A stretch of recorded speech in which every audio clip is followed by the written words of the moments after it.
क्या आपने कभी सोचा है कि दिल्ली में जब लोकसभा का चुनाव होता है तब Bharatiya Janata party front foot पर आकर बैटिंग करती है, लेकिन विधानसभा का चुनाव आता है तो अरविंद केजरीवाल बाहुबली बन जाते हैं और भारतीय जनता पार्टी के तमाम दिग्गज अरविंद केजरीवाल के सामने बौने साबित हो जाते हैं।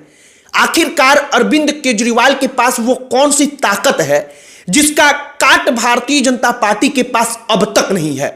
भारतीय जनता पार्टी वहां पर बार बार जाकर पिछड़ जाती है। इस बार तमाम फौज के साथ बीजेपी फिर से उतरी है। फौज कहां कहां से, आप जरा वो सुन लीजिए। चिराग पासवान को, नीतीश कुमार को, नरेंद्र मोदी को, अमित शाह को, योगी आदित्यनाथ को, गिरिराज सिंह को जाति से लेकर के अलग अलग पूर्वांचल, बिहार, उत्तर प्रदेश, झारखंड, अलग अलग जगहों की पार्टियों के नेताओं को लाकर उतारा गया है केवल इसलिए कि अरविंद केजरीवाल को हराया जाए। लेकिन अरविंद केजरीवाल के पास आखिरकार वो कौन सी ताकत है कि एक बार फिर से कहा जा रहा है कि अरविंद केजरीवाल भारतीय जनता पार्टी पर भारी पड़ जाएंगे। हमने सोचा कि अरविंद केजरीवाल इतने ताकतवर क्यों हैं, कैसे हैं, इसके बारे में जरा आपको बताया जाए, समझाया जाए, इसके बारे में चर्चा किया जाए कि अरविंद केजरीवाल ही सबसे परफेक्ट जनता के लिए विधानसभा के चुनाव में क्यों लगने लगते हैं। आगे बातचीत करने से पहले हमारा नमस्कार स्वीकार करिए। हमारा नाम मोहित कुमार सिंह है। जब आम आदमी पार्टी अभी बनी नहीं थी, हमको जरा उस वक्त पर पीछे चलना होगा। अन्ना हजारे का दिल्ली में आंदोलन होता है। हम उस वक्त पर अपने स्कूल में पढ़ाई कर रहे थे। अन्ना हजारे का आंदोलन इतना पॉपुलर हुआ था कि स्कूल के बच्चे बच्चे तक अन्ना हजारे का नाम जानने लगे थे। बच्चे बच्चे तक जब अरविंद केजरीवाल उस अन्ना आंदोलन के बाद से पार्टी बनाते हैं तो उनका मफलर जो पूरा का पूरा आप कहिए कि परिचय बन गया उनका, उस मफलर पर मजाक, मिमिक्री, ये तमाम चीजें करने लगते हैं और अरविंद केजरीवाल एक प्रकार से सुपर हीरो की तरह उभर कर सामने आते हैं। उस वक्त पर कोई कल्पना नहीं कर सकता था कि दिल्ली जो राज्य है, उस राज्य में कांग्रेस को और भारतीय जनता पार्टी को छोड़कर किसी तीसरी पार्टी का उदय हो जाएगा। लोगों को लगा कि अरविंद केजरीवाल आया तो जरूर है, लेकिन केजरीवाल इतना इंपैक्ट क्रिएट नहीं कर पाएगा। लेकिन पहले ही चुनाव में अरविंद केजरीवाल ने दिल्ली की कई बार मुख्यमंत्री रही दिग्गज नेत्री जो शीला दीक्षित थी कांग्रेस पार्टी की, उनको चुनाव में हरा दिया। शीला दीक्षित के चुनाव हारने के बाद से कांग्रेस पार्टी का मनोबल वहां पर टूट गया। दिल्ली विधानसभा की स्थिति ऐसी बन गई कि कोई भी पार्टी सरकार बनाने की स्थिति में नहीं थी।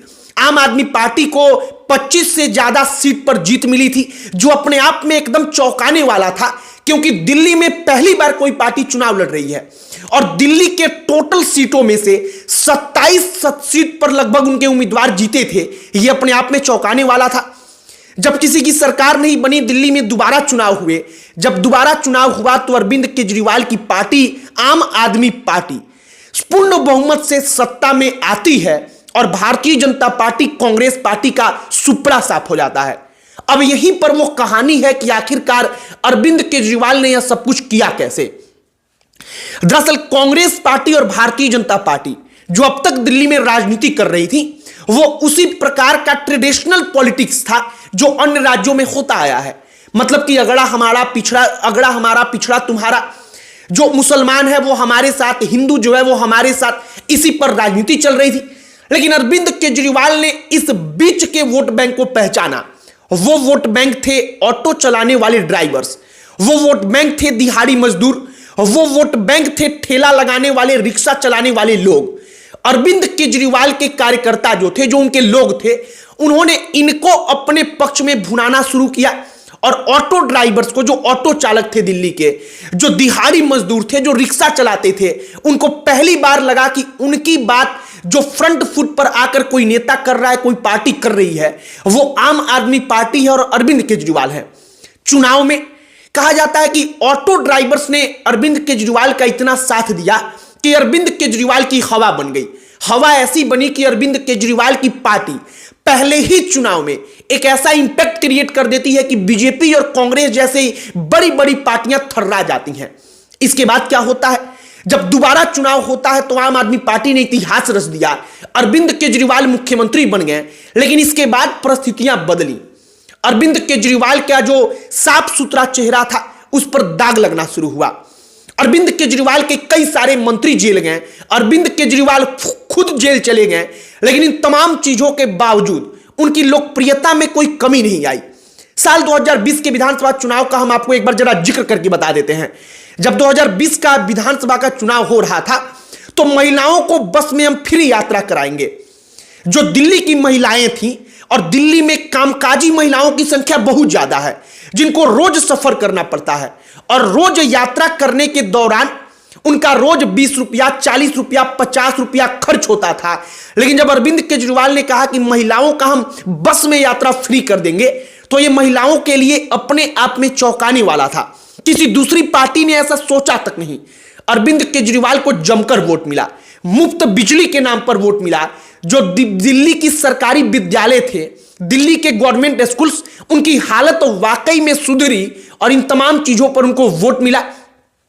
मोहल्ला क्लिनिक अरविंद केजरीवाल लेकर आए, लेकिन मोहल्ला क्लिनिक सफल नहीं हो पाया। मोहल्ला क्लिनिक की हालत बद से बदतर हो गई। वो उनका एक असफल प्रोग्राम था, लेकिन फिर भी वो इंपैक्ट क्रिएट करता चला गया।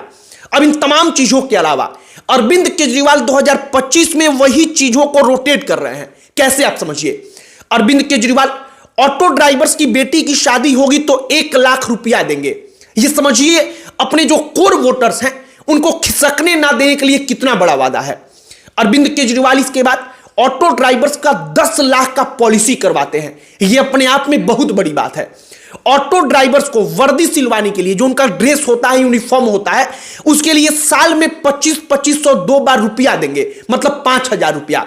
इसके बाद दिल्ली की महिलाओं को प्रति महीना 2100 रुपया उन्होंने देने का ऐलान किया है कि वो देंगे।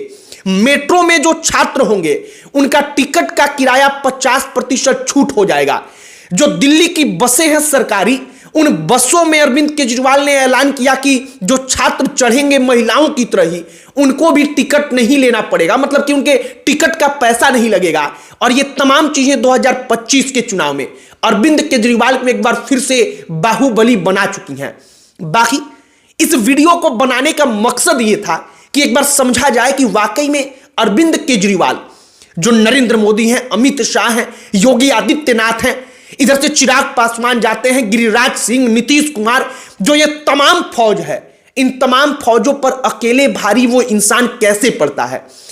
जो तमाम अरविंद केजरीवाल की फ्री योजनाएं हैं, मुफ्त योजनाएं हैं, उसको लाख दुष्प्रचारित किया गया। लेकिन एक सच बात है कि जनता अपना तत्काल का फायदा देखती है। जनता को दिखता है कि ना बिजली का बिल तो कम आने लगा, तो उसको तत्काल फायदा दिखा।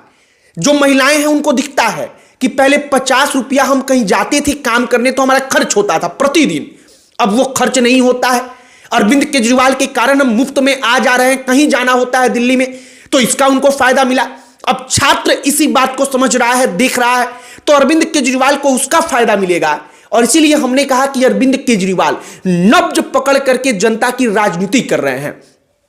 बाकी कहा जा रहा है कि विधानसभा के चुनाव में फिर से अरविंद केजरीवाल का पलड़ा भारी है। अब कितना भारी है, कितना भारी नहीं है, वो तो वक्त बताएगा। लेकिन जो हमने समझा अरविंद केजरीवाल की पॉलिटिक्स से, हमने सोचा कि वो एक बार आपको बताया जाए। मुफ्त की जो योजनाएं हैं वो लंबे समय में नुकसानदायक हैं किसी भी राज्य की अर्थव्यवस्था के लिए, लेकिन तत्काल अरविंद केजरीवाल जबरदस्त फायदे में हैं। वीडियो यहीं पर समाप्त करते हैं।